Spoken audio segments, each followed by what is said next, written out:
Hi guys, welcome to the channel and thank you for your continued support.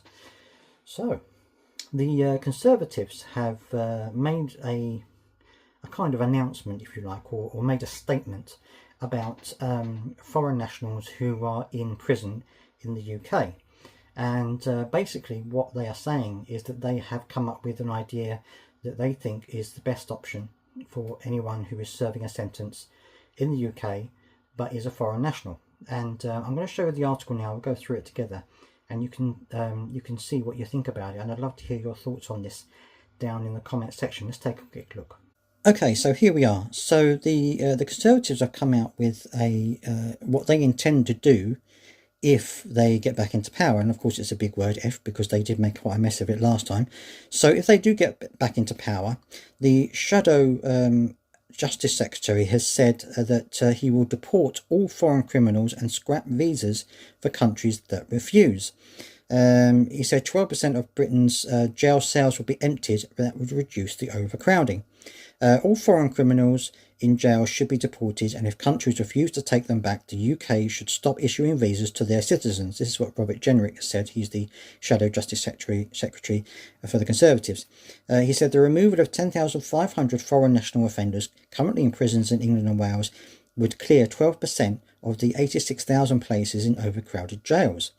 He says this is the number one thing we can do to free up prison capacity. And how do you do that?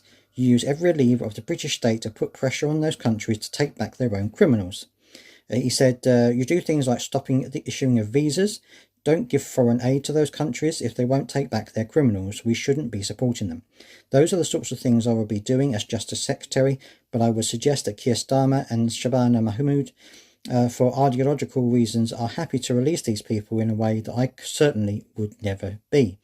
Now, just for balance, Shabana Mahmood, who is the Justice Secretary, announced plans to create 14,000 prison places by 2031 to combat the overcrowding. She admitted that prisons would still run out of space within 3 years despite this plan to create the extra spaces.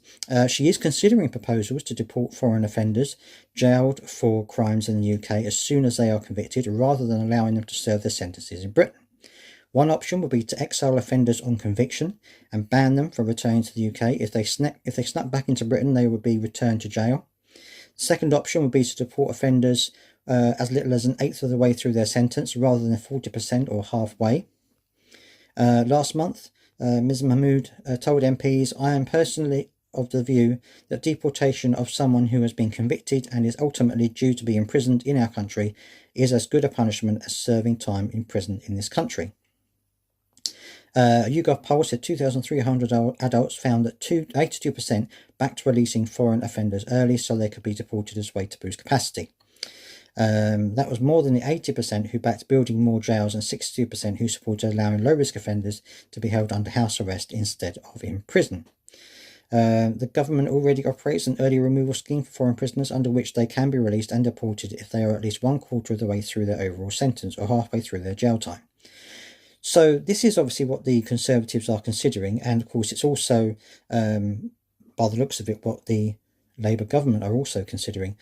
But let me know what your thoughts are down in the comment section. I'll be really interested to hear what you have to say about this. It's obviously a very difficult subject, because if you're talking about deportation of people who are foreign nationals, first of all, you obviously have to get through all the paperwork and the red tape of negotiating with their country of origin.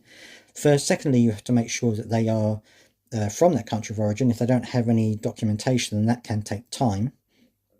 And thirdly, you have to also, what do you do with them in the meantime? You have to keep them in prison, don't you? So it wouldn't necessarily free up all those spaces in one go. It would take a while to deport all of the ones that are currently in the jail system. Then you could obviously start to do it for new cases from the beginning. But what would you do? Would you convict them and then send them straight to their country of origin? Would you have them in prison for a certain amount of time and then deport them? It'd be interesting to hear your thoughts down in the comment section, because there are, of course, many different areas that you can look at for this, and also the sanctions that the Conservatives will put in place for not complying. Does that go far enough, or do you think it should go further? Or do you think that it's actually too severe? I'd love to hear your thoughts down in the comment section, as always. Let me know what you think. And if you've got this far, don't forget to subscribe.